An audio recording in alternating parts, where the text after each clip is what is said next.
بسم الله الرحمن الرحيم. الحمد لله والصلاة والسلام على رسول الله صلى الله عليه وسلم وعلى آله وصحبه أجمعين. ربنا آتنا في الدنيا حسنة وفي الآخرة حسنة وقنا عذاب النار. دوستای عزیز، ما و شما در سپاره سوم در جزء سوم قرآن عظیم الشان که تلک الرسل است و در اینجا درس شروع کردیم. احکام تشریعی اعتقادی بود و خواندیم که چهارمی حکم که عدم اکراه در پذیرش چی بوده که در پذیرش دین، و پنجمیش که امروز شروع میکنیم آیت 257 است در سوره بقره. اعوذ بالله من الشیطان الرجیم. بسم الله الرحمن الرحیم. الله ولی الذین آمنوا یخرجهم من الظلمات الی النور. اینجا پنجمی چیزی که در نظام اعتقادی اسلام هست، موضوع اثبات ولایت و دوستی الله با مؤمنان و دوستی و ولایت کافرا با طاغوت هست.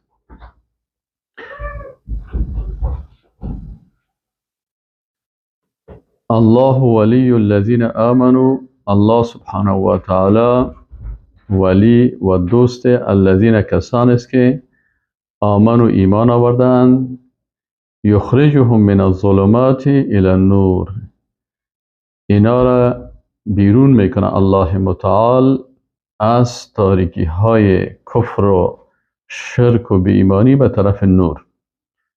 والذین کفروا، و کسایی که کافر شدن، اولیاءهم الطاغوت، اولیا و دوست از اینا طاغوت است. یخرجهم من النور الی الظلمات، که طاغوت اینا را از نور ایمان و از هدایت به طرف تاریکی های کفر میکشانند. اولئک اصحاب النار هم فیها خالدون، اینا اهل دوزخ هستند و دایی بسیار همیشه در دوزخ می باشند. خب ما و شما در این سوره بقره آیت 257 این بسیار مهم است دوستای عزیز که از وقت انسان موحد است، از لوازم توحید چی هست که انسان مؤمن دوستی با الله و دوستی با اولیاء الله و دوستای الله داشته باشه و براعت خود و دشمنی خود با دشمنای الله ایره آشکار بکنه. اینالی امکان نداره که یک کسی هم دوست الله باشه و هم دوست طاغوت باشه. خوب متوجه باشین، یک موضوع کلیدی اعتقادی هست. بعضی کسا هم دوستی با الله میکنن و هم دوستی با طاغوت میکنن، مثل که مشرکین هم عبادت الله را میکنن و هم عبادت غیر الله را میکنن. اینا کسایی که در شرک مبتلا میشه چه قسم میشه که اینا عبادت الله را میکنن، در پالوی ازی بعض عبادت ها را به غیر الله میکنن و این شرک گفته میشه.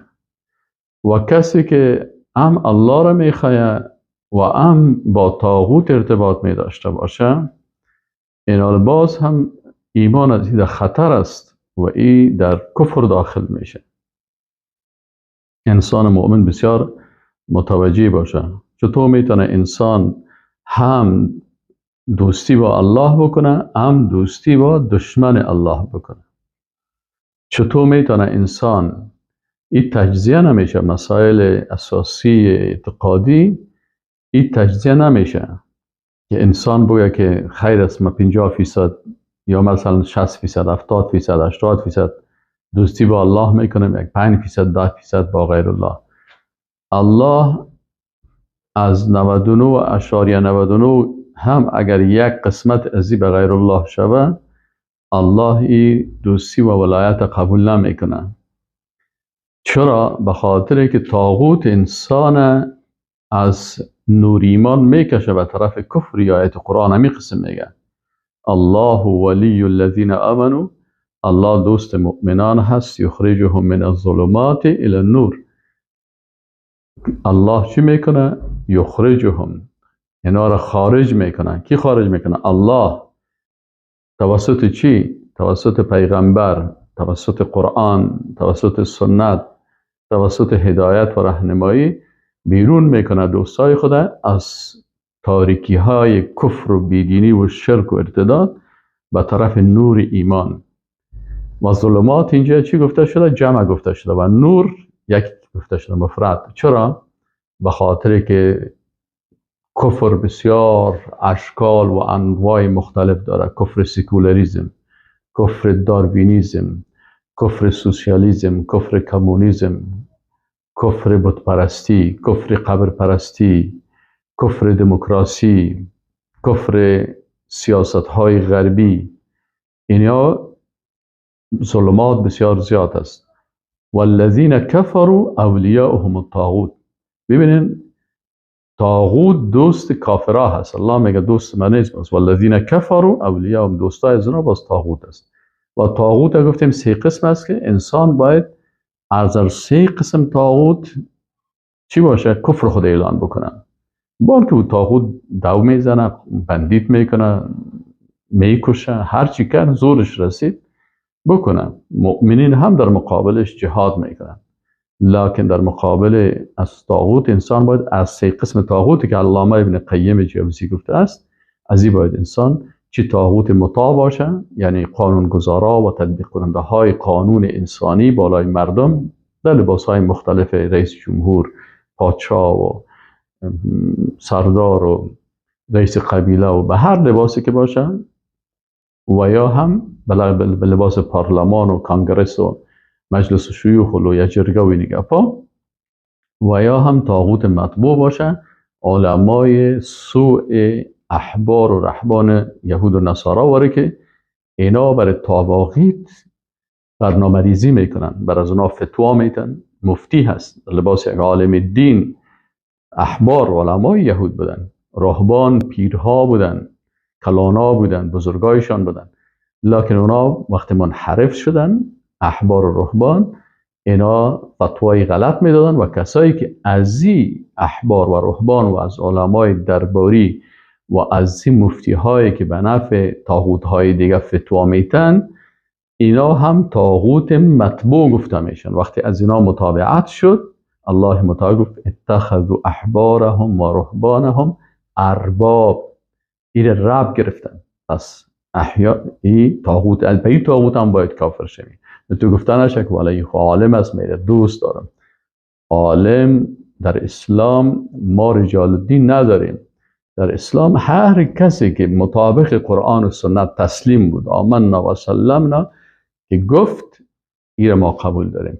مجرده که با ریش و با لنگی و با قواره و با عبا و با عمامه و با چپن مخالف قرآن و سنت فتوا داد و مخالف قرآن و سنت گپ زد، این خودش به طاغوت مبدل میشه و پیرواش پیروای طاغوت هستن.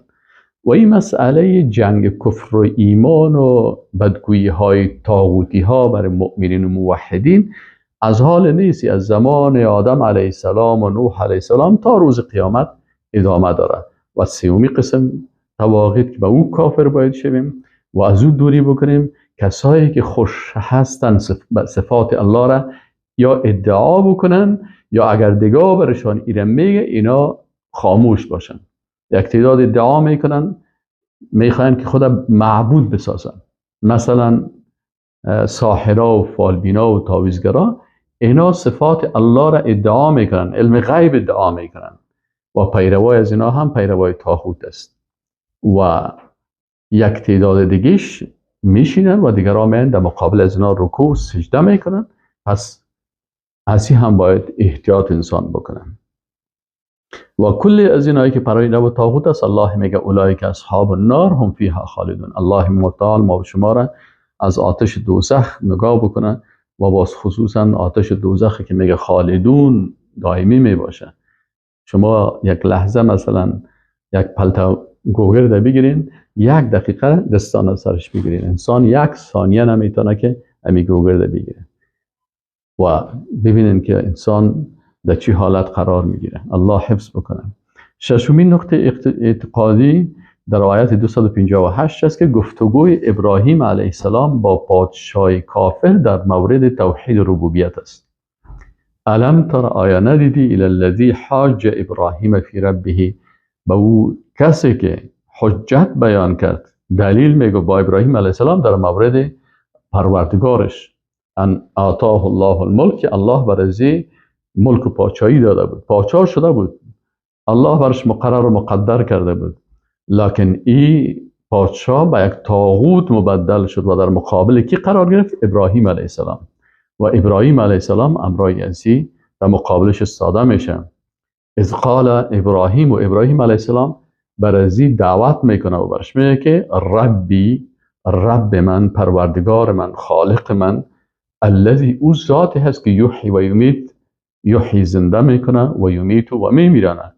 قال ای طاغوت چی گفت؟ میگه که انا احیی و امیت، من هم زنده میکنم و میمیرانم. چه قسم زنده میکنی و میمیرانی؟ ببینید اکثرا انسانهای بیدین که است فهم غلط خود دین جلوه میتن و میگه ما همین دین است. رب العالمین یک کسی را از هیچ خلق میکنه. طفل در بطن مادرش از یک قطره آب، از یک کروموزوم های جنسی XX و XY خلق میکنه.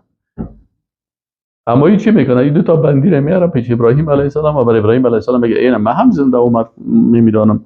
2 بندی رو میاره، یک بندیشه اردوی ازو سر ازو حکم اعدام است، اردویشان به اعدام است، میگه این اعدام کو، اینه یعنی رو کشتم و دیگه چه زنده بان، برو تو شعار بگرد. ابراهیم علیه السلام تعجب میکنه که یعنی زنده کردن و میراندن است. آل بر از انسان جاهل چی بگویی؟ برای انسان جاهل چی بگویی؟ به این خاطر دعوتگر مسلمان که پیرو ابراهیم علیه السلام است، امو دلایل خود تبدیل میکنه، دلیل خود تبدیل میکنه، دلیل دیگه میگه که این طاغوت خاموش بانه.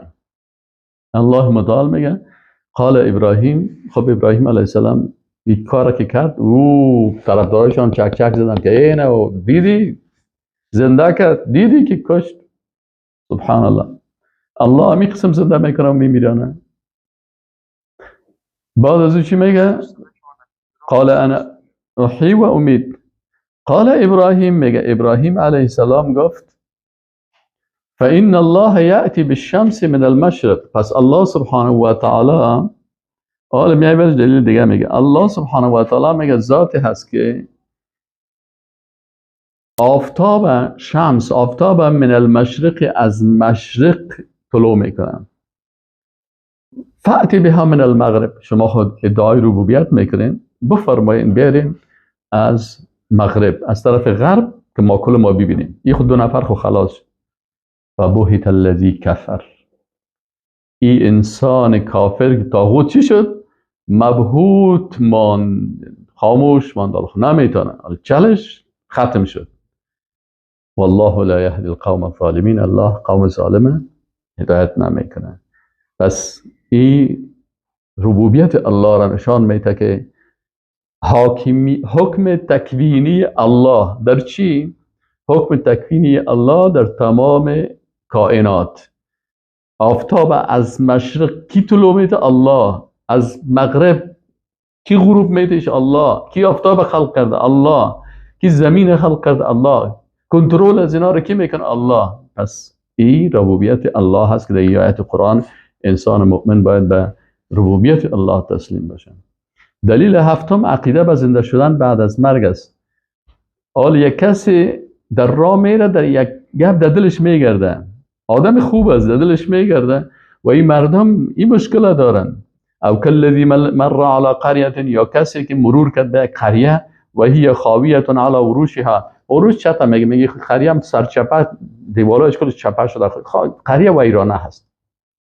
قال این شخص گفت ان یحیی هذه الله بعد موتها، این چه قسم الله دوباره این قریه را و اهل زیره و مردم زیره و این قریه را دوباره چه قسم الله زنده میکنه بعد از مرگش؟ خود تک تک قریه ختم از دیگه، هیچ چیز اینجا نمانده. الله متعال بر ازی و به مردم نشان میده. فاماته الله 100 عام، میگه الله متعال خود امی شخص 100 سال میران. ثم بعثه، باز ایره مبعوث کرد، دوباره زندهش کرد. قال کم لبثت، پرسانش کرد که چقدر وقت تو در خواب بودی؟ این فکر کرد. قال لبثت، گفت که ما باقی ماندیم یوما او بعد یوم، ممکن یک روز یا نصف روز یا قسمت از روز. قال بل لبثت، گفت بلکه تو باقی ماندی 100 عام، 100 سال. 100 سال؟ بله. فانظر الى طعامك، به طرف غذایت سیکو، و شرابک و نوشابه سیکو، لم یتسنه، اینا تغییر نکردن. دمی 100 سال تغییر نکرده؟ بله، در 100 سال به قدرت الله تغییر نکرده. وانظر الى حمارک، اون مرکب تا سیکو، وقتی که مرکب خدا سیکو دید که او یک تکه اسکلیت کشته و گوشتایش و کلش اینا پوستش همت یک استخوان خالی مانده. ولی نجعلک، گفت ببین این فهمید که اوه اینقدر وقت ما اینجا باقی ماندیم که این مرکب مرده و بالاخره مردار شده و بالاخره گوشت هم از بین رفته و پوستش هم از بین رفته و استخوان‌های از این مانده. گفت ولی نجعلک، تو را هم تو همین قسم مرده بودیم، ما تو را حفظ کردیم، زنده نگاهت دادیم، تو را نگذاشتیم که استخوان‌ها و گوشتت مثل ازی وارد شوه، پوسیده شوی، از بین بری. آل زندگی دوباره تو چی شد؟ ولی نجعلک آیتا للناس، تا ما تو را بگردانیم دلیل به قدرت الله سبحانه و تعالی در زنده کردن بعد از میراندن. للناسی، برای مردم، چون کل مردم از این حادثه خبر است که خودت رفتی و نیستی و نابود شدی، و آل باز مردم وقتی که ببینه که دوباره زنده شدی باور میکنن که واقعا. وانظر الی العظام، به طرف گوشت ها، توته های استخوان که از این مرکب دوج افتاده، هر طرف توته شده، هر طرف افتاده، بی به طرف هجا که کیف ننشزها، ببین که این استخوان ها را که ما چه قسم او را بر میداریم و به هم پیوند میتیم، ثم نکسوها لحما، باز بر از او لباسی یا کسوتی یا پوشی از گوشت میتیم. فلما تبین له، پس وقتی که میگه بر از این معلوم شد، قال، گفت که اعلم، و میدانم که ان الله علی کل شیء قدیر، یقینا که الله سبحانه و تعالی به هر چیز قدرتمند هست. هشتمین موضوع اعتقادی، باز هم موضوع زنده ساختن مرده ها، و در این مرحله حتی قطع شدن گوشت از اینا، یعنی حکم تکوینی الله هست. حکم تکوینی الله هست که چه قسم مخلوقات زنده میکنه، و این زنده کردن مخلوقات دلیل بر چی است؟ به زندگی مخلوقات در روز آخرت است.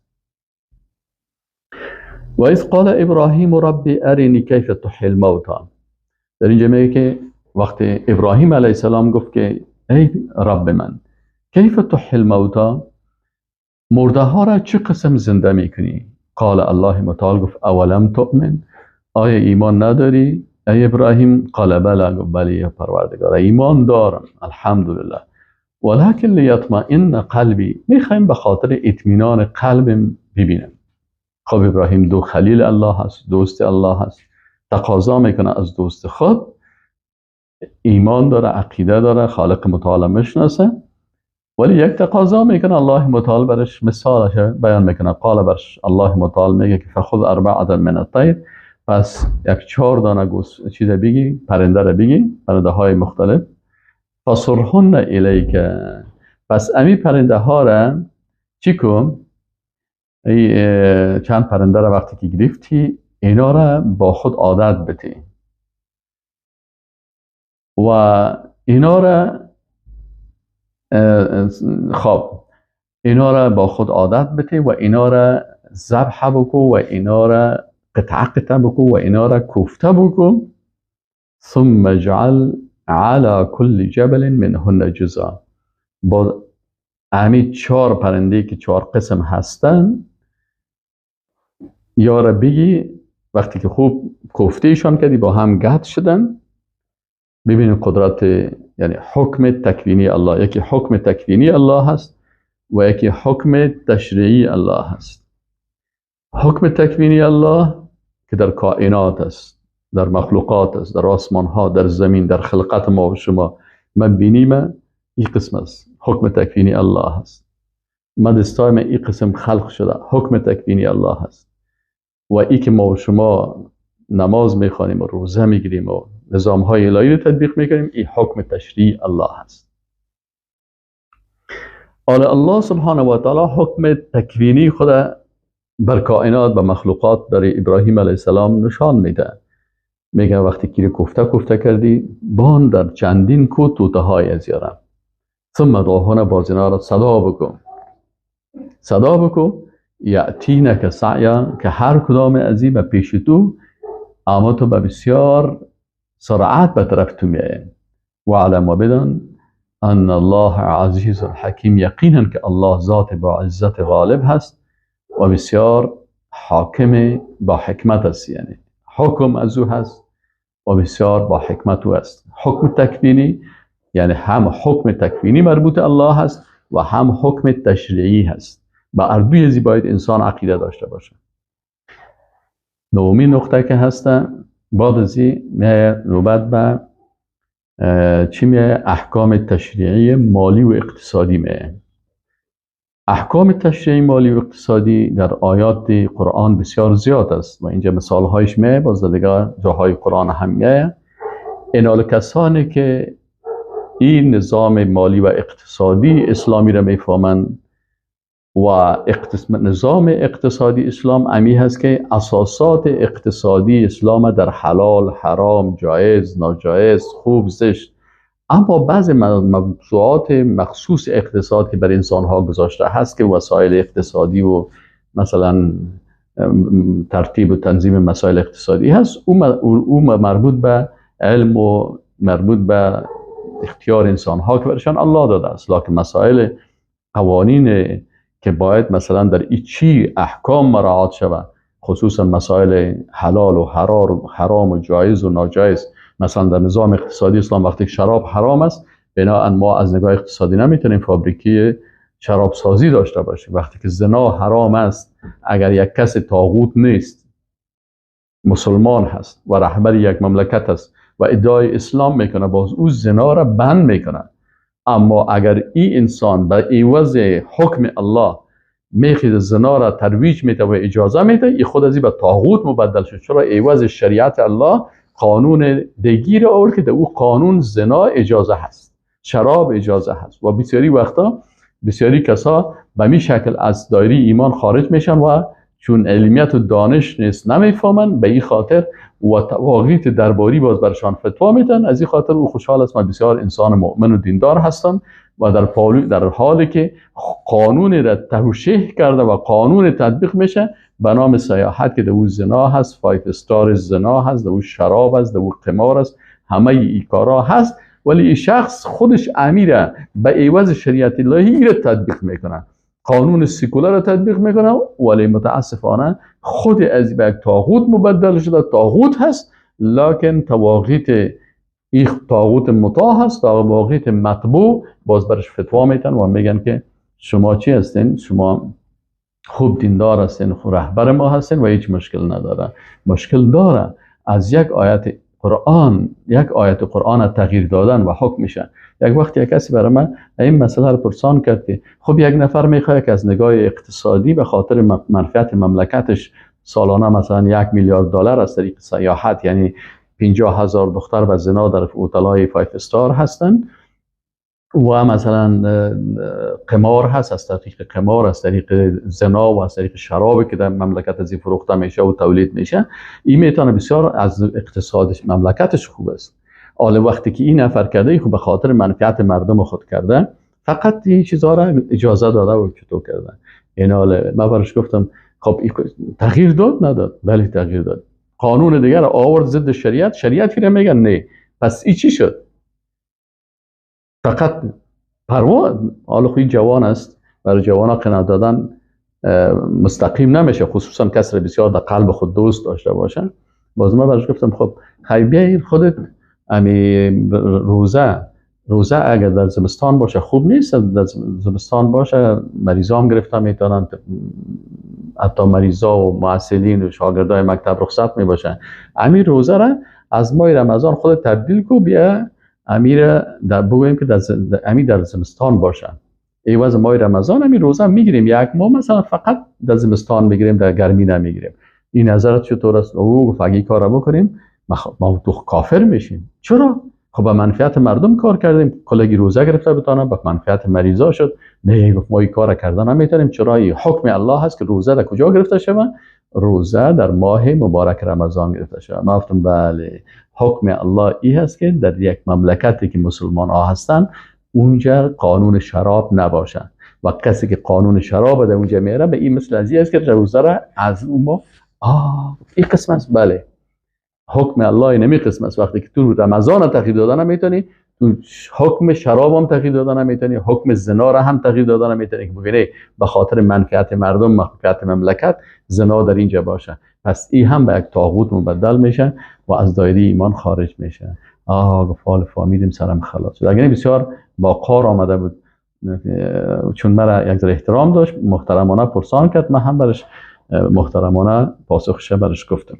خب پس نظام اقتصادی اسلام در مقابل نظام اقتصادی کپیتالیستی که فقط به منفعت فرد است و در مقابل نظام اقتصادی سوسیالیستی که در اونجا فقط منفعت چی هست؟ منفعت جامعه هست. در نظام اقتصادی اسلام منفعت انسان ها و منفعت فرد و جامعه کلگی در نظر گرفته شده است و در اینجا در پالوی ازی فقرا و مساکین و کسایی که بیچاره هستند بر از اونا هم در نظام اقتصادی اسلام به نام زکات و صدقات و این چیزا از در حالی که در نظام کپیتالیستی و سوسیالیستی اگر کس شوقی و بدل خود این کار خاص بکنه میکنه، در غیر از او کدام مکلفیت نداره. خب در نظام اقتصادی اسلام کدام قوانین هست؟ اول زیادت اجر و پاداش مصرف اموال فی سبیل الله هست. وقتی که انسان به خاطر رضایت الله مال خود مصرف میکنن، این مصرف اموال به خاطر ایمانی و امور ایمانی و معنوی، مثلا الذین ينفقون اموالهم، مثال کسانی که مصرف میکنن، نفقه میکنن مالهای خود را فی سبیل الله در راه الله، کمثل حبت انبتت 7 سنابل، میگه این الله تو دی برکت میپرته، مثل که یک نفر یک دانه را در زمین میپرته، 7 سنابل 7 خوشه میکنه. یک دانه گندم میپرته، این 7 خوشه میکنه، فی کل سنبلت 100 حبه، در هر خوشه 100 دانه میشه. این حال چی میشه؟ پس این یک دانه به 700 دانه مبدل شد. این به قدرت کی میشه؟ به قدرت الله میشه. یک دانه گندم انداخته. این نمیخواسم کسی که در راه الله 1 روپیه را مصرف میکنه، الله متعال بر از او 700 روپیه میده. والله یضاعف لمن یشاء، و الله زیاد میکنه برای کسی که خواسته باشه. والله واسع علیم، الله بسیار واسع هست در قدرتش و در علمش، بسیار علمش وسیع هست و قدرتش وسیع هست و هر کار را میتونه. و مثالشون ما و شما به چشم خود میبینیم. دوم اجر و پاداش انفاق در جهاد، به شرطی که در اون منتگذاری و ضرر رساندن به مستحقین نباشه. یعنی بسیاری وقتا یک کس یک کار میکنه لکن به بد اخلاقی میکنه. این بد اخلاقی بسیار خطرناک است. در عبادت بد اخلاقی سبب چی میشه؟ سبب از این میشه که امو اجر و پاداش از بین بره. الذين ينفقون اموالهم في سبيل الله، الله میگه کسانی که مصرف میکنن مال خود در جهاد در راه الله، ثم لا يتبعون ما انفقوا، بعد از آنچه که مصرف کرده او را به عقب از او یا در جریان از او منن ولا اذن، منت گذاری و اذیت رسانی نمیکنن. منت بعضی اوقات است مثلا این نفر زکات فرضی خدا یا مثلا نفقی نفلی خدا میده لکن منت گذاری میکنه و برای فقیر اذیت میرسانه. لهم اگر امی دو کار نکرد، منت گذاری نکرد و اذیت نرسان، لهم اجرهم عند ربهم، اجرشان پیش رب پروردگارشان است. ولا خوف علیهم، بالایشان خوف هم نیست، ولا هم یحزنون، و جگرخونی هم نباشه. یعنی خوف از آینده نمیترسن، چرا الله جنت نصیبشان میکنه و از گذشته ها که اشتباهاتی کردن دوم هم جگرخون نمیباشه، الله مغفرتشان میکنه. سوم اجر سخن نیک نسبت به صدقه با ضرر رساندن، او اجرش بیشتر است. به این وجه که یک کسی صدقه بیتی و ضرر برسانی، از او کده هیچ صدقه ندی، یک سخن نیک بگو. الله متعال میگه قول معروف، آیت 263، قول معروف و مغفرت، میگه سخن نیک و مغفرت، بخشش خیر بهتر است من صدقه، از صدقه که یتبعها اذى، که در عقیب از او چی باشه؟ ضرر رسانی باشه. والله غنی، الله غنی هست، بنده های خدا خواسته باشه برای هر کس رزق فراوان میته. و حلیم است، و الله متعال حلم، یعنی به این معنا که الله متعال انسان های گناهکار عاجل نمیگیره، فرصت دهنده هست در مجازات کردن، یعنی زود مجازات نمیکنه بلکه فرصت میده. چهارم باطل شدن اجر صدقات با منت گذاری و ضرر رساندن به مستحقین. الله متعال میگه یا ایها الذین آمنوا، ای مؤمنان، لا تبطلوا، باطل نکنین، صدقاتکم، پاداش صدقاتتان را، بالمن، با منت گذاری، و الاذى، و ضرر رسانی، کالذی ینفق، این کسی که منت گذاری و ضرر میرسانه، میگه این مثل کی وارست؟ مثل کسی که مصرف میکنه ماله رعاء الناس، به ریاکاری، ولا یؤمن بالله والیوم الاخر، و به الله و روز قیامت باور نداره، فقط به خاطر ریاکاری برای مردم خدا نشان دادن این کار میکنه. فمثله، میگه مثال از این چه قسم است؟ که مثلا یک کس صدقه میده، یا صدقش منت گذاری و ضرر است، و یا صدقش به خاطر ریاکاری و بدون ایمانداری هست. میگه فمثله، میگه مثال از این مثل صفوان، مثل یک صفوان، سنگ های دریایی رو شما دیده باشین، اما لشم، میگه مثل یک سنگ لشم است که بالا از این علیه تراب، سر از یک غبار بیه، یک خاک بیه سر سنگ لشم، فاصابه بوابل، همین سنگ لشم اگه در سرش خاک یا غبار باشه، مجرد که باران سرش برسه، فترکه سلدا، پس اما تو چی میشه؟ اما تو پس، اما تو کلی کلوار، اما تو صاف معلوم میشه، هیچ درش گرد و غبار معلوم نمیشه. لا یقدرون علی شیء مما کسبوا، میگه این مردمایی که در صدقه خود ضرر میرسانن و منت گذاری میکنن، و یا کسانی که انفاق میکنن دور یا کاری میکنن. مثلا چرا این خیرات کردی؟ بسیاری کسا را پرسان کنیم چرا قدر این گاوا کشتی، مصرفی، برنج، خوراک، والا میگه عبدالزاده هست، بچهای کاکا هست، والا هم چشما هست، والا خو معلوم شد که این کل کارش به خاطر ریاکاری هست. دیگه در آن چیزی که کسب کردن، لا یقدرون علی شیء مما کسبوا، قدرت ندارن در آن چیزی که کسب کردن، یعنی برشان منفعت نمیرسونه. والله لا یهدی القوم الکافرین، و الله متعال هدایت نمیکنه انسانهای کافر. پنجم فضیلت مصرف اموال برای حاصل نمودن رضایت الله. آل کسی که مال خود به خاطر رضایت الله مصرف میکنه، چی پاداش داره؟ و مثل الذین ینفقون اموالهم ابتغاء مرضات الله. ببینید در نظام اقتصادی اسلام، اول مثلا در نظام اقتصادی اسلام سیستمی قسم است که مثلا یک نفر با این نفر دیگه معامله میکنه، اصلا الله اول با الله معامله میکنه، باز به امرای از نفر.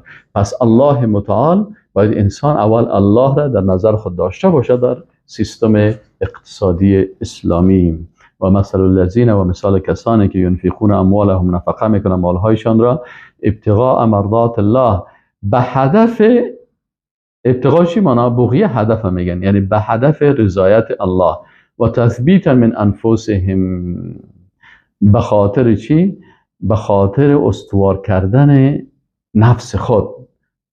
نفس انسان چه قسم؟ وقتی که به خاطر الله مال تا مصرف کردی، نفس انسان صاحب تقوا میشه. پس امر رضایت الله هست که الله راضی شود، و هم در پالوی ازی که خود من اصلاح شوم و نفس من به تقوا آماده شوم. که مثل جنت، میگه این مثل یک باغ هست، به ربوتن که در یک تپه هست، اصابها وابلون، که برای از این باغ باران بسیار زیاد میاد. خوب، وابل باران بسیار زیاد. فاتت اکلها ضعفین، باز امی باغ ثمرش حاصلاتش دوچند میشه. فان لم یصبها وابل، اگر بر از باغ باران بسیار زیاد نباشه، یک باران عادی به فطل، باز هم ای باغ امو حاصلات خود میته.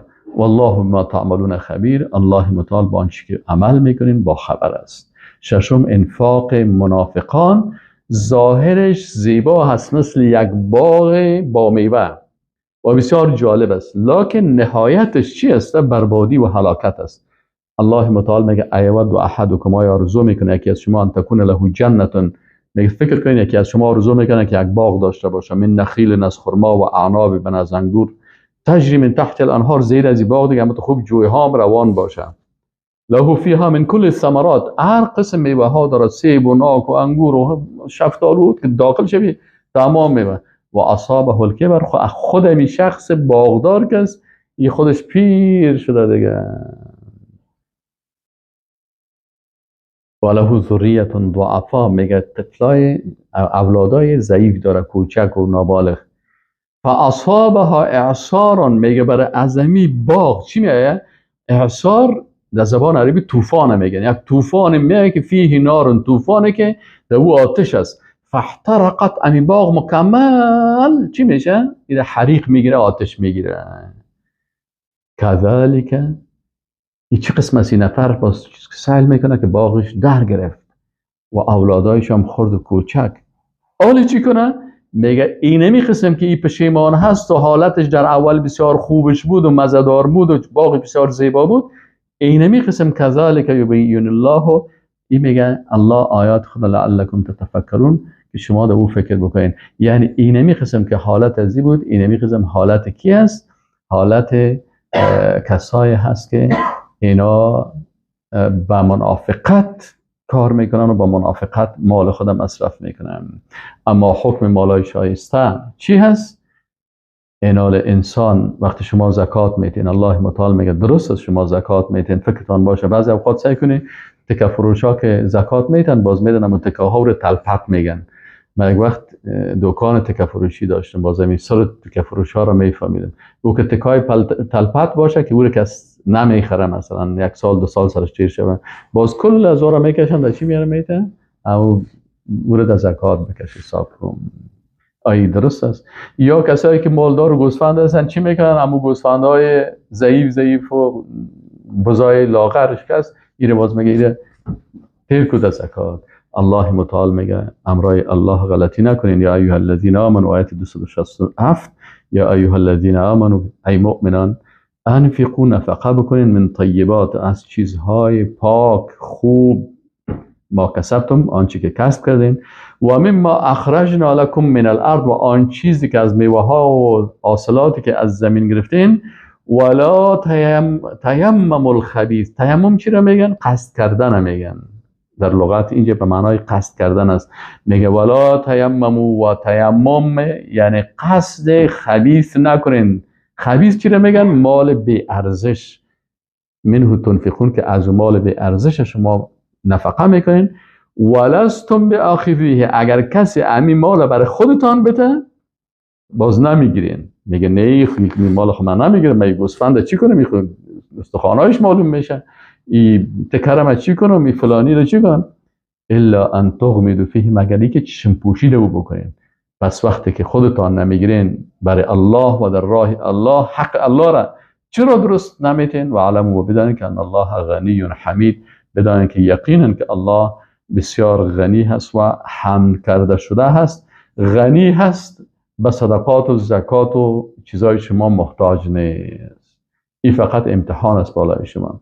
و حمید است، و بدون از اینکه شما چیزی کار بکنین یا نکنین، حمد الله را به میلیون ها مخلوق میگه. چیزی که در آسمان ها و زمین است اینا کلش به حمد و ثنا و صفت الله مشغول هستند.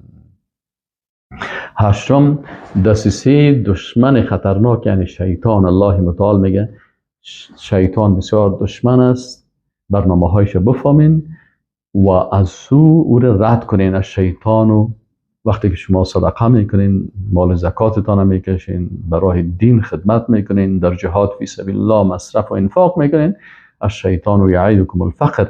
شیطان شما را وعده فقر میده. شیطان میگه که اوه اینقدر پیسه ده، در $1000 $125 تو زکات بدی، در $100 چی میشه؟ تو مثلا در 40 روپیه 1 روپیه زکات باید بدی. اوه 40 روپیه، باز در 200 روپیه 5 روپیه. همین قسم پیش میره. این خب بسیار خطرناک است. شیطان چی میگه؟ وعده میده به فقر. و یأمرکم بالفحشاء، و شما را امر میکنه به فحشا، به چیزهایی که ضد امر الله هست. میگه ای پیسه تا همین نفره که در زکات سوسی میکنه، باز که سعی کنید در توی بچیش چقدر ساز آورده و چقدر مصرف کرده و چقدر خدا نشان داده و چقدر طلا خریده و چقدر هتل گرفته و چقدر که ایران میمانیم. اما در امر الله اینجا شیطان برش میگه که فقیر میشی، اشکو که نکنی. وسوسه کیست؟ شیطان است. و یأمرکم، لکن شما رو باز امر میکنه، در اینجا میگه فقیر میشی. باز امور فحشا در موسیقی و ساز حرام و در رقصاندن انسان ها به شکل حرام، در استفاده از شراب حرام، در اسراف و نان حرام، در تکبر و خود نشان دادن و ایگپای حرام، یا باز چقدر مصرف میکنه. الله متعال میگه امر میکنه به فحشا. والله یعدکم مغفرة منه، میگه الله شما را وعده میکنه به مغفرت از جانبش و فضلا و فضیلت. والله و الله واسع علیم، بسیار وسیع هست در تمامی امورش و بسیار عالم است از تمامی حالات مخلوقاتش. نوم حکم داشتن نعمت بزرگ الهی است. الله متعال میگه که یؤتی الحکمت من یشاء، الله حکمت میده برای هر کسی. و من یؤت الحکمه، و بر هر کسی که الله حکمت داد، فقط اوتی خیرا کثیرا، الله برش خیر زیاد میده. و ما یذکر، و ایره یاد نمیکنه الا اولو الالباب، مگر کسانی که صاحب قلب سالم هستند. دوم با خبری الله سبحانه و تعالی از عبادت مالی و اقتصادی. اگر کسی این عبادت میکنه، عبادت مالی و اقتصادی را، الله متعال از این با خبر است. و ما انفقتم من نفقه، و آنچه را که شما نفقه و مصرف میکنین از یک نفقه مصرفی، او نذرتم یا نذر میگیرین، من نذر، از کدام نذر، فإن الله یعلمه، پس الله متعال یقینا که او را میدانه. و مال الظالمین من انصار، و برای ظالمان هیچ نصرت کننده نیست. 11 جواز تقدیم صدقات به شکل جهری و مخفی. اینال الله متعال میگه که اگر با آشکار صدقه بتین هم جایز است، و اگر مخفی هم صدقه بتین هم جایز است. این تبدو الصدقات، اگر شما صدقات فرضیتان مثل زکات و یا صدقات نفلیتان ایره اگر تبدو آشکارش میکنین، با آشکار میتین برای فقرا و مساکین و مستحقین، فنعماهی، بسیار خوب کار است. و این تخفوها، و اگر مخفی میکنین و توها الفقرا و فقرا میتین، فهو خیر لکم، این هم به خیر و نفع شماست. و یکفر عنکم سیئاتکم، و گناه های شما را در مقابل ازی کفاره میکنه، یعنی میبخشه. والله بما تعملون خبیر، الله با آنچه که عمل میکنین با خبر است. 12 منفعت انفاق برای خود نفقه کننده است. الله متعال میگه وقتی که شما انفاق میکنین، مصرف میکنین در راه الله، این منفعتش برای کی میرسه؟ برای خودتان. الله غنی هست، ضرورت نداره. این یک امتحان است برای مالدارا. لیس علیک هداهم، ای پیغمبر هدایت کردن مردم بالای تو نیست، یعنی تو فقط تبلیغ میکنی. انما علیک البلاغ و علینا الهدى ولكن الله یهدی من یشاء، لکن الله هر کسی را که بخواه هدایت میکنه. و ما تنفقوا من خیر، و آنچه که شما از خوبی ها نفقه میکنین، از مال خوب و پاک و مال درجه یک و خوب، فلانفسکم، ای به منفعت نفسایتان است. و ما تنفقون الا ابتغاء وجه الله، و شما مصرف نمیکنین مگر به خاطر رضایت الله. و ما تنفقوا من خیر یوفى الیکم، و آنچه که شما نفقه میکنین از خیر، ای بر شما پاداشش کاملا پرداخته میشه. و انتم لا تظلمون، و شما ظلم نمیشوین. 13 نقطه معرفی فقرای مجاهد عفیف و پاک، یعنی کسایی که مجاهد هستند، در راه الله جهاد میکنن، مسلمانای واقعی هستند. اینا مجاهدین واقعی، اینا همو غیرت و شهامت و ایمانی که دارن، اینا از کسی پول نمیخواین، از کسی مثل دیگرها واره. چرا اگر کسی از دیگرها پول بخواه و به خاطر پولی کار بکنه، ای چی میشه؟ ای خب باز الله توفیق جهاد رو نمیده، حتی توفیق ایمان برش نمیده. او باز در ضد مجاهدین تا صبح شام گپ میزنه، میخواد ضد اسلام و نظام اسلام و خلافت اسلامی و دعوت اسلامی و توحید اسلامی، ضد کل از اینا گپ بزنه. پس الله متعال، اما او کسی که واقعا در صف جهاد میباشه، او بسیار مشکلات میداشته باشه، لکن بر کسی رو نمیشناسه. الله متعال میگن للفقراء، او مؤمنین فقرایی که الذین، کسایی که احصروا فی سبیل الله، در جهاد فی سبیل الله محاصره شدن، دشمن ها از هر طرف اینا رو محاصره کرده، لا یستطیعون ضربا فی الارض، سفر کردن نمیتونن، برآمدن نمیتونن، در هر طرف بگردن. چرا؟ نمیتونن تجارت بکنن، نمیتونن برن کاربار خدا بکنن، نمیتونن برن کار بکنن، غریبی بکنن. اینا در محاصره قرار دارن. یحسبهم الجاهل اغنیا، میگه جاهلا اینا را غنی فکر میکنن. از چی؟ من التعفف. اینا تعفف دارن. از چی خدا پاک نگاه کردن؟ از گدایی و خیراتخواهی و سوالگری دیگران، که من مشکل دارم و برای من پیسه بده و برای من ای بده و برای من کمک بکنی است. از این گپا تعرفهم بسیماهم. ای رسول الله صلی الله علیه و سلم، توی صحابه مجاهده که در عصر رسول الله صلی الله علیه و سلم بودن، شما اونا را میشناسین بسیماهم، با چهره هایشان. میبینید در چهره های او مؤمن مجاهد که لاغر شده، رنگش زرد گشته، وضعیتش خراب است، لباسش بسیار پوسیده هست و به این شکل فامیلش در هزاران مشکلات است. اینا را به حالات ظاهریشان خوب میبینی. لا یسالون الناس الحافا، مردم با بسیار اصرار که به ما کمک بکنین، ما اتر هستم، این قسم الحاح نمیکنه. در چی؟ در سوال کردن.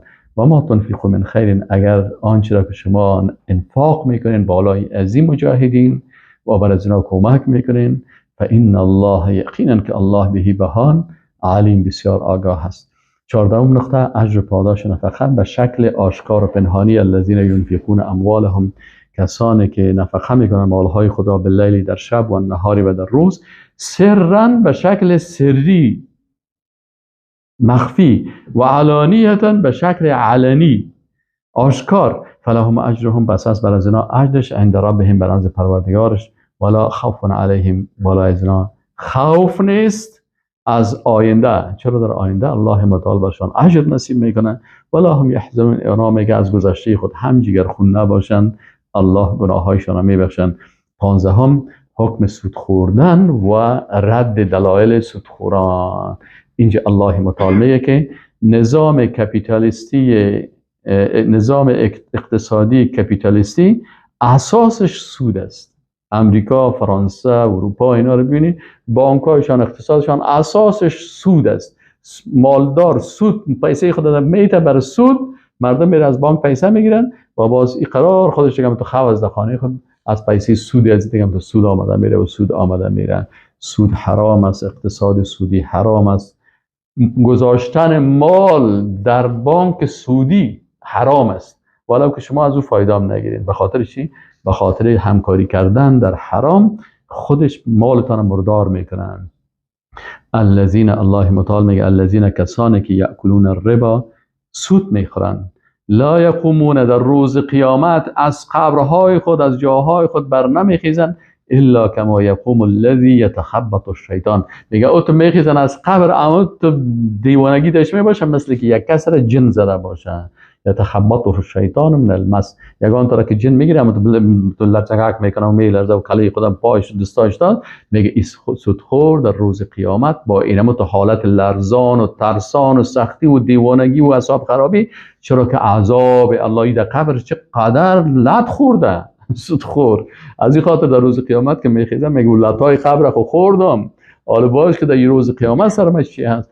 ذالک بانهم، الله متعال میگه چرا بر از اینا این عذاب است؟ میگه به خاطر که قالو میگفتن انما البیع مثل الربا، اینا قیاس میکنن، همیشه بیدینا هستن، یک چیز خوبه خراب سر خوب قیاس میکنن. میگه یعنی خیلی کس یا مامتر است، میگه که انما البیع مثل الربا، میگه خرید و فروش کس این مثل سود وارست. خود او هم تو خرید و فروش میکنی، پیسه پیدا میکنی، دایی هم مثلا پیسه تا بند میکنی، مثلا پیسه پیدا میکنی.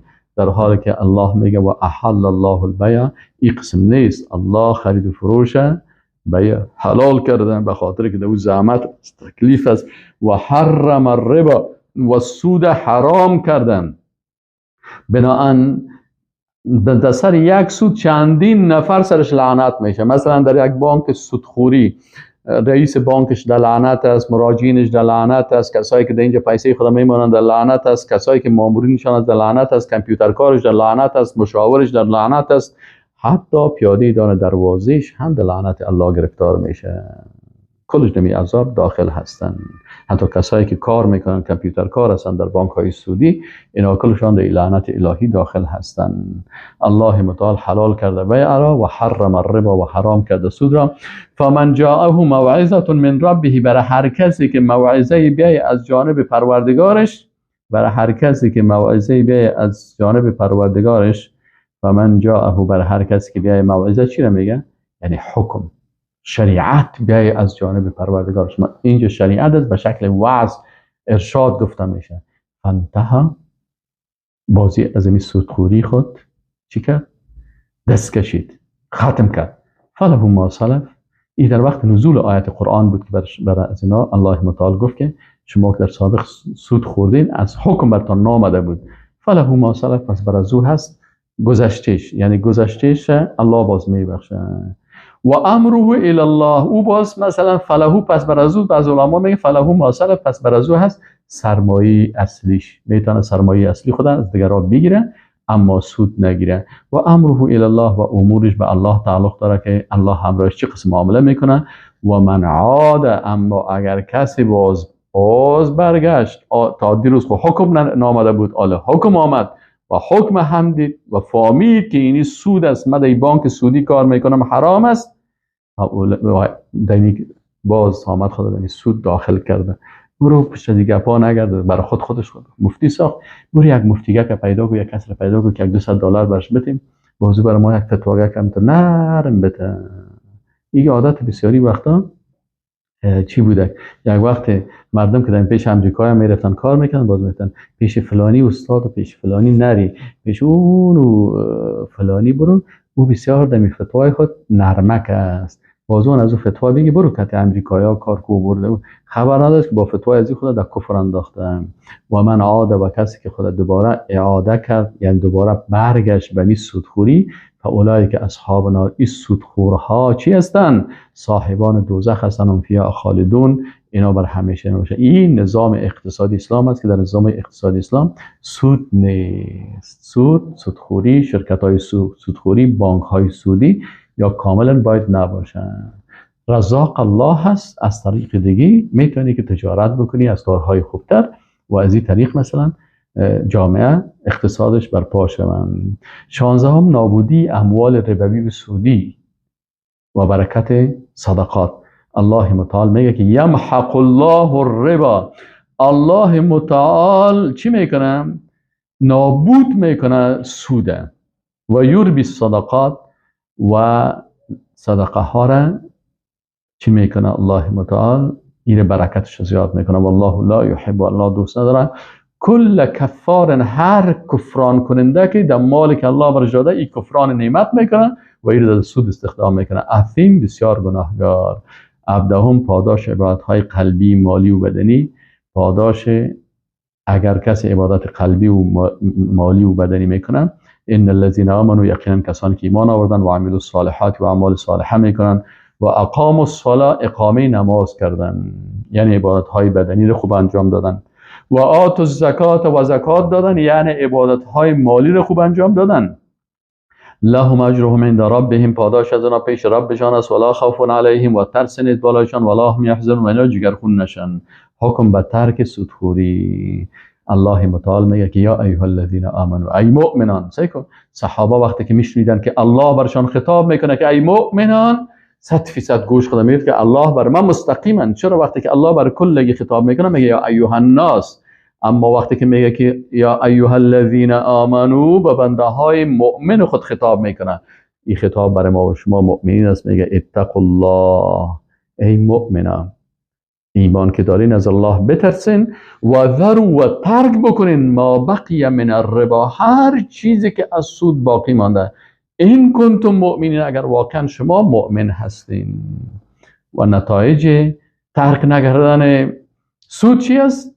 فإن لم تفعلوا، در 279 سوره بقره میگه که فإن لم تفعلوا، اگر شما این فعل نکردین، یعنی سود و معاملات و تعاملات سودی را قطع نکردین و اگر در رأس حکومت و نظام هستین شما این نظام سودی را ختم نکردین، پس شما چی کاره هستین؟ فأذنوا بحرب من الله، پس بفهمین که شما برخواستین در جنگ با الله و رسولش.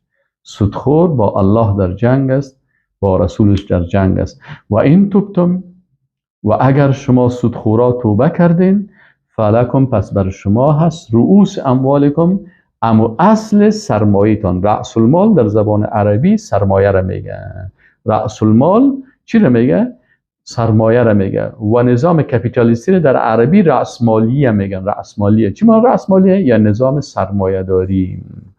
خب حالا و این توبتم، و اگر شما توبه کردین، فلکم رؤوس اموالکم، بر شما حقتان است که امو اصل سرمایه‌تان بگیرین.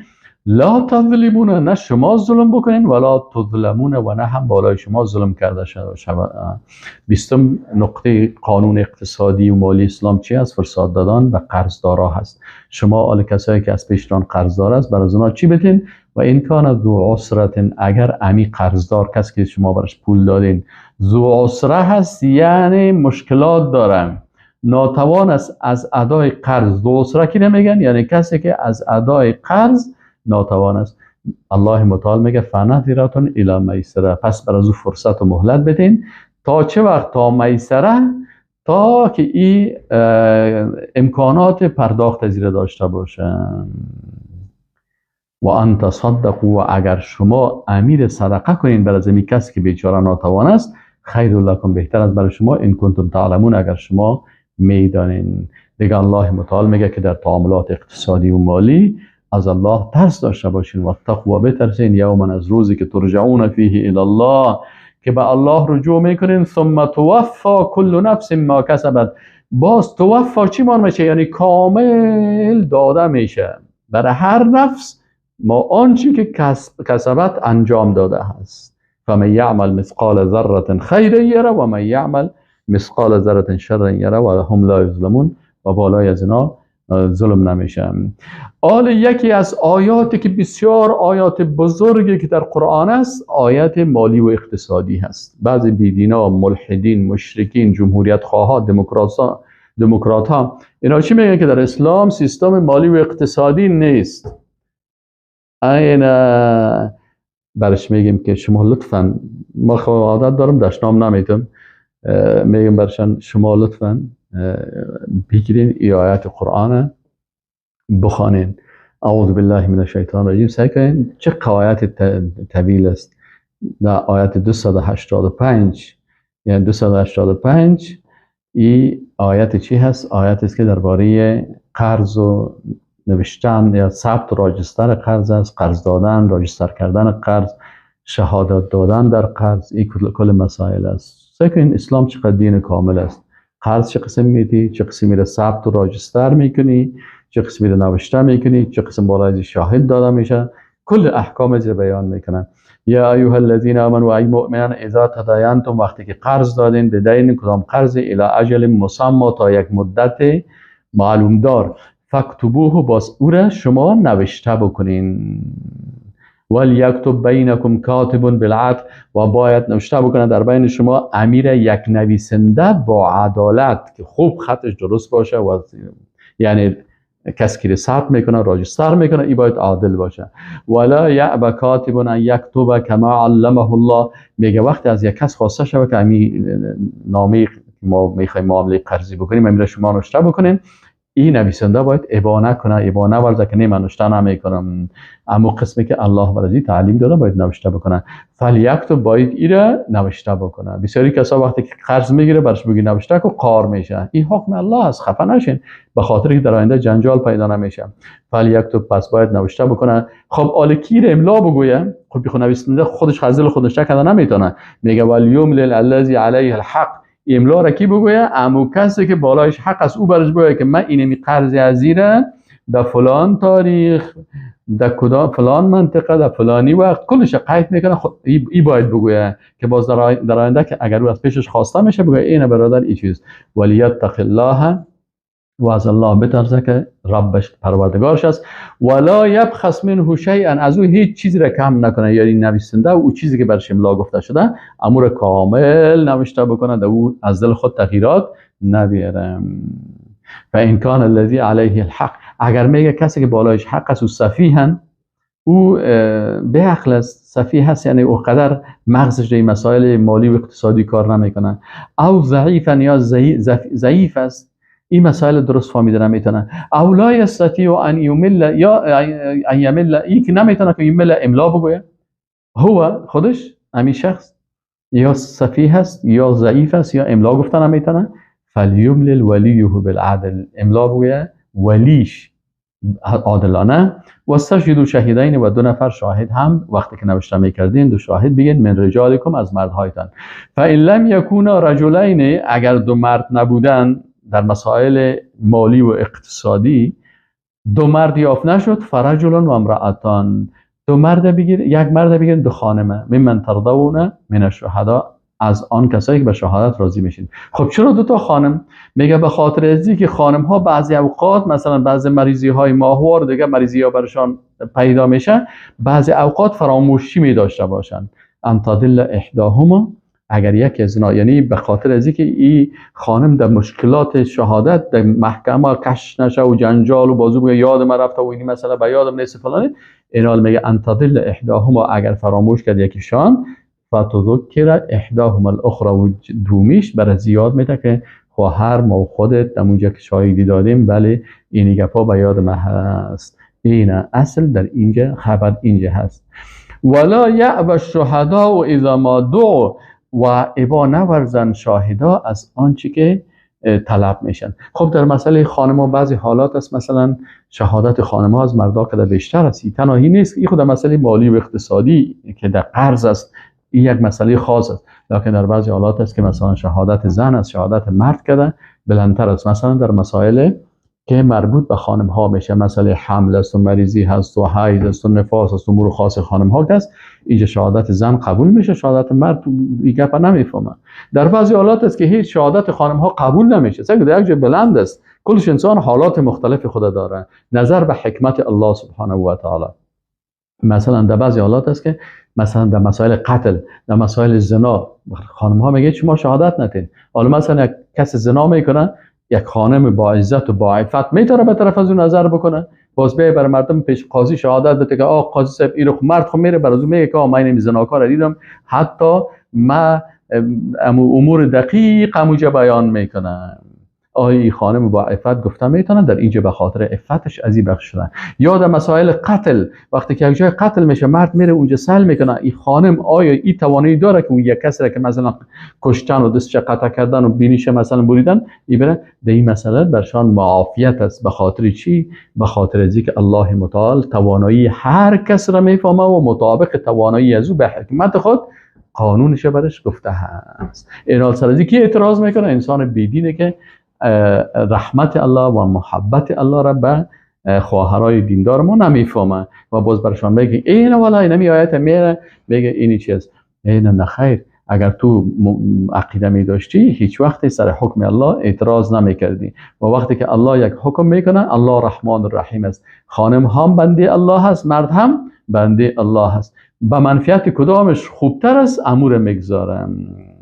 خب اینجا میگه که خب ولا یأبى الشهداء اذا ما دعوا، دیگه حکم بالای شاهدا چی است که وقت شاهدا را دعوت شود که بیاین شهادت بدین اینا هم ابا نورزد.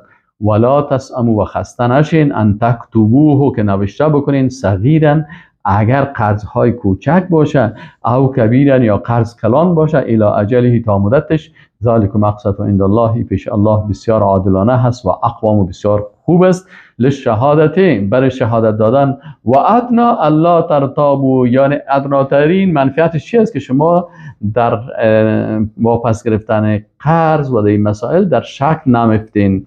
الا ان تکون تجارتا حاضرتا، الا میگه اگر تو تجارتی باشه که خرید و فروش است حاضر، مثلا یک چیز رو به اون میفروشه بازگو نوشته نشد تدیرونها بینکم، در بین شما میشه، فلیس علیکم جناح ان تکتبوها، بالای شما نیست که گناهی که اگر اون نوشته نکنین. و اشهدوا اذا تبایعتم، لکن خرید و فروش وقتی که میکنین دائمی شاهد بگیرین. ولا یضار کاتب ولا شهید، نویسنده و شاهد ضرر رسانده نشه. و ان تفعلوا، و اگر شما این کار بکنین که بر از اینا ضرر برسانین، فانه فسوق بكم، ای بیرون شدن از احکام الله هست، یعنی ابا ورزیدن از حکم الله است. و اتقوا الله، و از الله بترسین، و یعلمکم الله، و الله شما را تعلیم میده.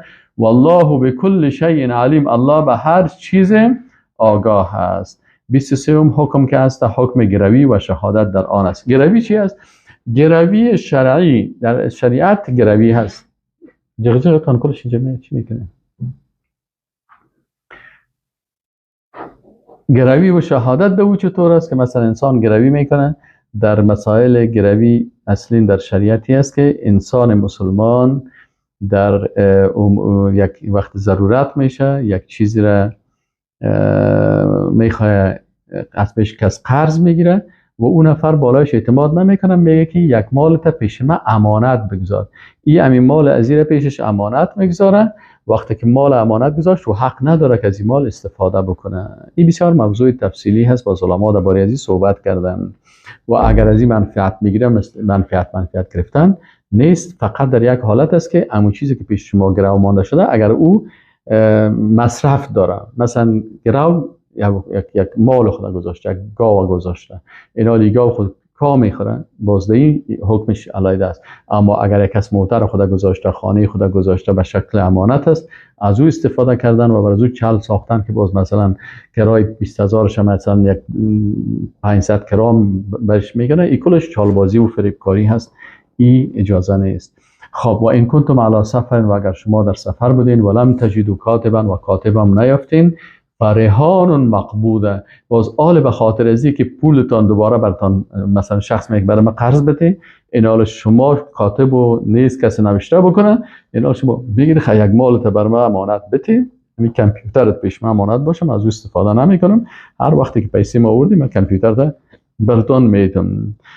فین امین بعضکم بعضا، اگر بعضی از شما بالای بعضی دیگر اعتماد کرد، متاسفانه که در این وقت اینمی اعتماد بسیار مشکل شده، و اگر اینجا اعتماد کرد فلیؤد الذی اؤتمن، هر کسی که بالای زو اعتماد شده ادا بکنه امانت و امانتش به شکل درست. یک کسی مثلا پول خدا برای کس میده، از پیشش چیز را بگیره و هم نمیگیره و نوشته هم نمیکنه، اعتماد میکنه، این حال این شخص جانا مقابل نباید دیگه بسیار آزار بده و در برگشتن مال ازی بسیار مثلا تنبلی بکنه و سستی بکنه و بی‌تفاوتی بکنه. ولیتق الله، این انسان باید از الله بترسه. والا در اینجا بسیار انسان ضربه های زیاد میبینه که انسان مثلا در مالش بی‌تفاوتی میکنه و این مجبور میباشه، ضرورت میداشته باشه، و یک کسی بسیار در قسمت مالش. ببین الله میگه که وقتی که سر شما فین امن بعضکم بعضا، اگر اعتماد کرد بعضی از شما بالای بعضی دیگه، فلیؤد الذی اؤتمن، کسی که بالای زو اعتماد شده این چی کنه؟ ادا بکنه امانتش را. ولیتق الله، ای باید از الله که ربه و ربش از بترسه. ولا تکتم الشهادت، و شما کتمان نکنین شهادت را. و من یکتمها، و هر کسی که شهادت می پوشانه، فانه آثم قلبا، ای مریض است، گناهکار است. والله بما تعملون علیم، الله و آنچه که عمل میکنین بسیار عالم است. آل نوبت میرسه به احکام توحیدی، تکوینی و تشریعی. احکام تکوینی، توحیدی و تشریعی. ما و شما مثلا میفهمیم که احکام الله، حکم الله 3 قسم است. الله 3 قسم حکم میکنه.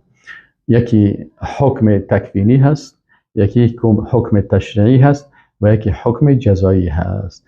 حکم تکوینیش که در تمام کائنات است. آفتاب به حکم الله هست، زمین به حکم الله هست، مهتاب به حکم الله هست، حرکتشان به حکم الله هست، خلقتشان به حکم الله هست، کارشان به حکم الله است. زمین و دنیا و آخرت و ملائکه این کلش مربوط به حکم تکوینی الله میشه. انسان ها، حیوانات، اینا کلش تحت تاثیر حکم تکوینی الله هستند. دوم حکم تشریعی است که الله متعال من حیث شریعت در قرآن و سنت برای ما و شما بیان کرده.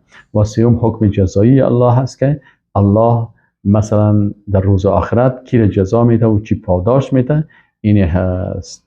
اینال در حکم تکوینی الله قسم اول حکم بالای کائنات است. مثل علما میگن حکم کونی و هو الذی یقدره الله علی العباد. این حکم است که او را تقدیر میکنه الله بالای بندهش، من سقم و مرض و غنا و صحه و موت و حیات. این کلش مربوط به حکم تکوینی میشه. صحت انسان، مریضی انسان، مرگ انسان، زندگی انسان. و هذه الاحکام الکونیه القدریه لا احد یستطیع ان یمنعها. هیچ کس نمیتونه که مانع از این شوه او ان یشارک الله فیها، در این کسی مشارکت بکنه. وقتی که مرگ کس آمد کس مداخله کردن نمیتونه. زندگی انسان الله خلق میکنه، کس نمیتونه این زندگی از قطع بکنه. خب دوم حکم تشریعی است. اینا علما چی میگن؟ بگن الحکم شرعی و هو شریعت الله. این شریعت الله است التي انزلها ليحكم بين عباده، که ایره نازل کرده تا حکم بکنه در بین بندهاش. و هی کتاب الله و سنت رسوله، کتاب الله و سنت رسولش است. و حکم الله الشرعی لا یشارکه احد فیه، هیچ کسی در این شریک نمیشه. قسم سوم حکم جزایی. الحکم الجزایی حکم جزایی است و یکون یوم القیامه، در روز قیامت می باشه. عندما یجازی الله عباده، وقتی که الله مجازات و مکافات میکنه بنده هایش را، ان خیرا فخیر و ان شر فشر ولا احد یشارک فی ذلک. هیچ کس در این با امرای الله شریک شدن نمیتونه.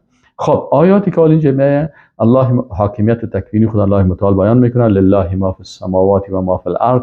مخصوص الله هست حاکمیت حکم تکوینی در آسمان ها و زمین.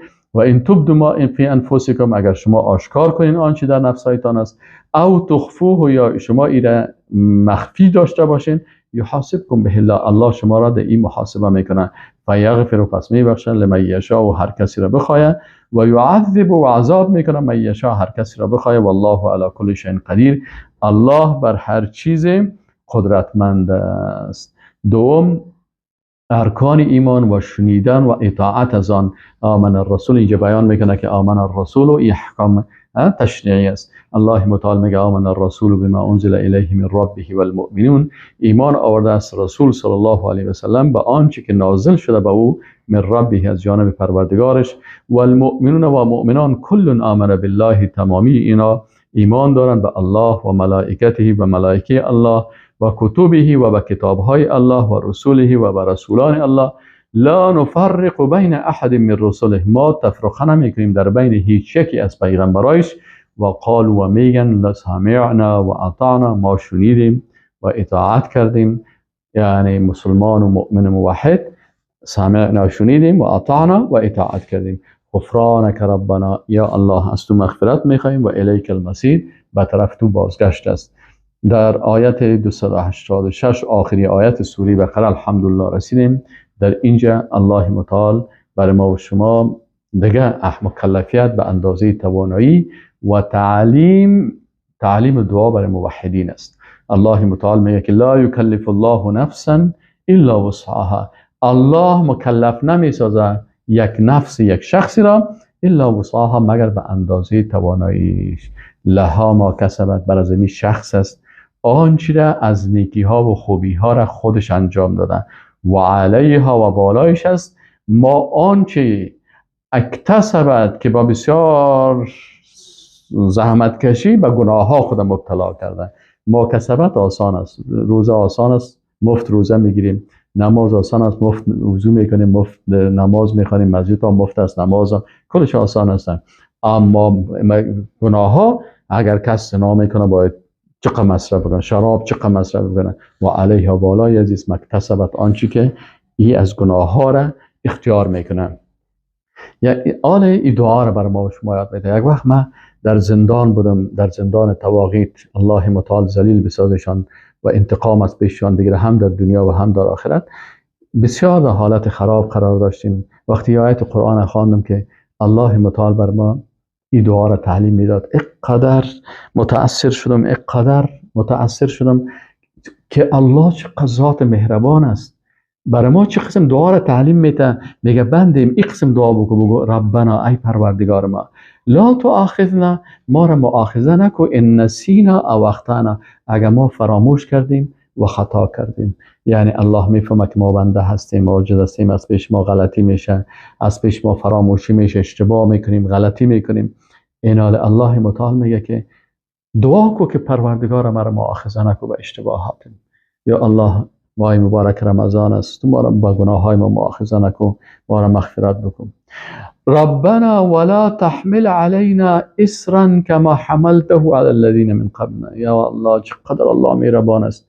ما همونجا در زندان تعجب کردم، بعد دیگه دوستا کسایی کجا بودن گفتم ببینین الله چقدر مهربان است، خودش بر ما یاد میده، میگه که این تو دعا بکن، ربنا ای رب ما، ای پروردگار ما، ای خالق ما، ای حافظ ما، حفظ کننده ما، روزی دهنده ما، ولا تحمل علينا اصرا، او سختی های را بالای ما متحمل نشو که کما حملته علی الذین من قبل، مثل که او سختی ها را آوردی بار کردی سر کی؟ سر کسایی که قبل از ما بود. قبل از ما امتایی بودن که در پشت سرش همون چیزا میمانند، قسم چیزهای آهنی را که در پشتش کم تو کش میکرد، تمام گوشت های ازی مثل که قلبه میشه، تو یعنی گوشت های ازی کش میشد و در گردنشان مثلا شمشیر میمان.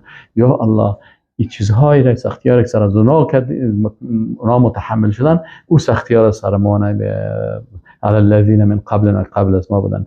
ربنا ای رب ما، این دعا را یاد ما میده، ولا تحملنا ما لا طاقت لنا به، یا الله ما را تحمیل نکن ما آنچه که لا طاقت لنا به، ما طاقت نداریم. یعنی سر ما قدر مصیبت و سختی را نبر که طاقت از رو نداشته باشیم. با الله دعا میکنیم و الله متعال این بر ما یاد داده، واعف عنا یا الله، ما را عفو بکن، واغفر لنا، و ما را مغفرت بکن، وارحمنا، و بالای ما رحم بکن، انت مولانا، یا الله تو دوست ما هستی، فانصرنا علی القوم الکافرین، پس ما را نصرت و کامیابی نصیب بکن بالای قوم کافران. ربنا لا تؤاخذنا ان نسینا واخطأنا، ربنا ولا تحمل علينا إسرا كما حملته على الذين من قبلنا، ربنا ولا تحملنا ما لا طاقة لنا به، واعف عنا واغفر لنا وارحمنا، أنت مولانا فانصرنا على القوم الكافرين. یک دو دقیقه از پیشتان اجازه میگیرم، 2 دقیقه بعد پس میام ان شاء الله.